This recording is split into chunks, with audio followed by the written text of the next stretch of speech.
হিন্দুরা তারা বলে সবসময় এই কথা বলে যে হিন্দু এমন একটা ধর্ম যে ধর্মটি সবসময়তে সব মতকে সম্মান দেয়। হিন্দু এমন বৃহৎ একটা ধর্ম যেখানে অনেকগুলো দল আছে, অনেকগুলো দেবতা আছে। হিন্দু ধর্মে নাস্তিকদেরকেও নাকি মেনে নেওয়া হয়েছে। তা আমার প্রশ্ন, যদি এটাই হয় তো দীনকৃষ্ণ ঠাকুর তিনি যদি নাস্তিকই হয় তো নাস্তিককে হিন্দু ধর্মেরই অংশ, তাকে মারতে হবে কেন? এবং তারা যদি বলে যে না দীনকৃষ্ণ ঠাকুর তিনি তো কৃষ্ণ নিন্দা করেছেন, আমার একটা কথা থাকবে, দীনকৃষ্ণ ঠাকুর যদি কৃষ্ণের নিন্দাই করে তো কৃষ্ণের নিন্দা কে করেছে?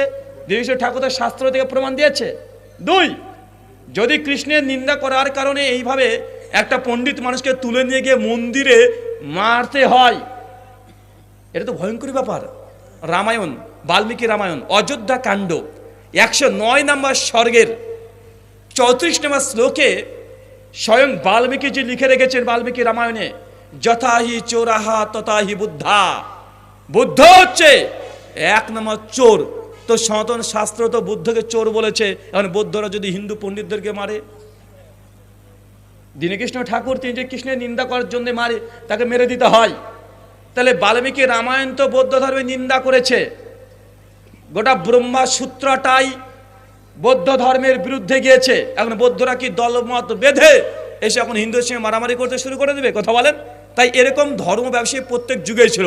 ইসলাম হিস্ট্রি খোলেন, ওখানেও পাবেন নবী জাকারিয়া ইয়াহিয়াকে ভাই হত্যা করেছে কি করে নাই? এটা আশ্চর্য, নবী ইয়াহিয়াকে ইহুদিরা মন্দিরের মধ্যে মেরেছে, মসজিদের মধ্যেই তার গর্দনটাকে উড়িয়ে দিয়েছে, বাইবেলে লেখা আছে গসপেল অফ লুক চ্যাপ্টার 18 মধ্যে। তাই মানুষ সংস্কারবাদী যখনই হবে, চাই সেটা মুসলমান হোক চাই সে হিন্দু হোক, দেবেন এক শ্রেণীর ধর্ম ব্যবসায়ী আছে যারা তারা উঠে পেরে লেগে সে মানুষের পেছনে লেগে যায়। দীনকৃষ্ণ ঠাকুরের সঙ্গে সেটাই হয়েছে। তবে থামলে চলবে না। আমাদেরকেও অনেকেই অনেক কিছুই বলে আমাদের সমাজ থেকে, কিন্তু থেমে গেলে এই সমাজকে সংস্কার কে করবে? তাবিজের ব্যবসা বন্ধ কে করবে? আমরা বলি তাবিজের ব্যবসা করা যাবে না, দীনকৃষ্ণ ঠাকুর ওই কথাই বলে যে তোমরা যেসব মন্দির টন্দিরে গিয়ে মূর্তি পূজা করছো, মূর্তির মধ্যে ঈশ্বর নাই, এই কথা বলার জন্যই হিন্দুরা গেছে রেগে। কথা বুঝতে পারছেন?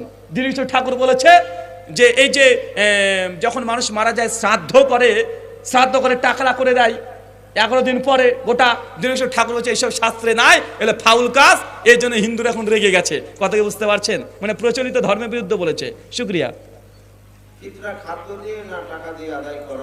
ফিতরা খাদ্য না টাকা, আমার একটা আলাদা বই আছে, ফিতরা টাকা না খাদ্য, এই শিরোনামে বইগুলো এসেছে কি? বাদিকে আছে গোটা বই, সামনে রমাজান আসছে, 1 কপি করে কাজ